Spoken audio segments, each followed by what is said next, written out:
আপনি এখানে কখন আসলেন? এই তো একটু আগে। হুম। আপনি কোন দেশে যাচ্ছেন? আপনি কল্পনায় আমাকে যে দেশে নিয়ে যাবেন? আমি কিন্তু সিরিয়াসলি বলছি। হ্যাঁ, আপনি আমার বয়ফ্রেন্ডের কাছে যাচ্ছি কিনা সে কথা তো সিরিয়াসলি জিজ্ঞেস করেছিলেন।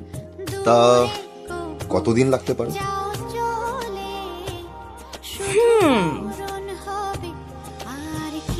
আমার যাওয়া নিয়ে মনে হচ্ছে আপনি কিছুটা চিন্তিত। কিছুটা না, অনেকটা। অনেক অনেক চিন্তা হয় তোমাকে নিয়ে। কোন দেশে যাচ্ছ তুমি? হাড় হিম করা বরফের দেশে, পেঙ্গুইনের দেশে, নাকি তপ্ত গরম মরুভূমির দেশে, বেদুইন কোনো কাফেলার দেশে? যাবে যাও, জেনে রেখো, অতি ঠান্ডা, অতি গরম এবং অতি ভালোবাসা, অতি সবকিছুই আমার শত্রু। তাহলে কি আমার শত্রুর সাথে তোমার আগুনের বসবাস?